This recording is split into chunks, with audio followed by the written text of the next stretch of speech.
While Tottenham and West Ham are battling just to stay afloat in the 2026 Premier League, Sunderland are operating on a completely different level behind the scenes.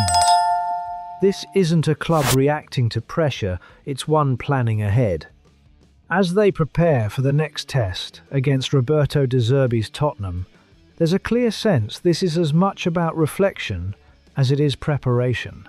Florent Ghisolfi made that clear on BBC Radio Newcastle, highlighting how quickly this league can humble even the biggest clubs. Spurs and West Ham, both recent European contenders, are now looking over their shoulders. Sunderland, meanwhile, are looking upwards. And that shift in mindset defines their summer strategy. There won't be a repeat of last year's big spending on names like Granit Xhaka. Instead, the approach is clear. Stability, precision, and targeted upgrades, just like the January window that quietly brought in development players such as Melker Elborg and Nilson Angulo. That philosophy leads directly to the type of player now at the centre of Sunderland's scouting focus. A 19-year-old defender who has risen at remarkable speed. From making his senior debut in December to becoming a full international under Michael O'Neill within months, this isn't normal progression, it's rapid acceleration. At Ewood Park, the comparisons are already being made with Phil Jones. The pathway is strikingly similar. Blackburn Academy, early exposure, immediate trust at senior level. But what adds another layer to this story is that Jones himself has been involved in mentoring the player. Sunderland scouts are seeing a centre-back with physical presence, but also something far more valuable: composure under pressure and the ability to play out from the back. Blackburn have already attempted to secure him on a long-term deal, yet interest from clubs like Borussia Dortmund and RB Leipzig suggests this situation is only going one way. At the centre of this growing transfer battle is Tom Atchison, the Blackburn Rovers defender who, according to Team Talk, is now high on Sunderland's shortlist for the summer. This is where things become serious. Sunderland are not alone.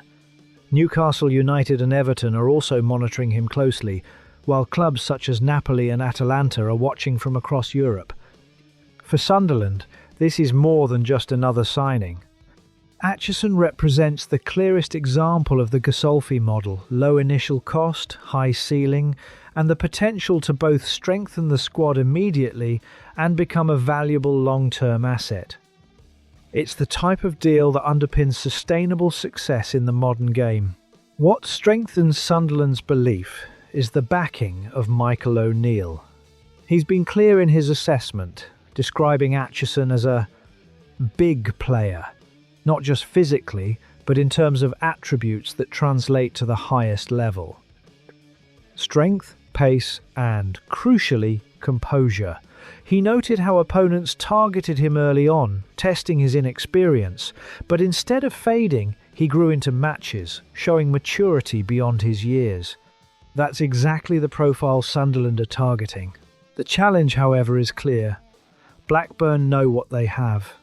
And under the Premier League's financial controls, Sunderland can't simply outspend rivals like Newcastle.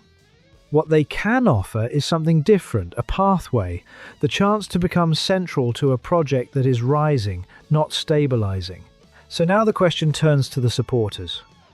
Do you keep chasing established names like Xhaka players who bring immediate impact but limited long-term value?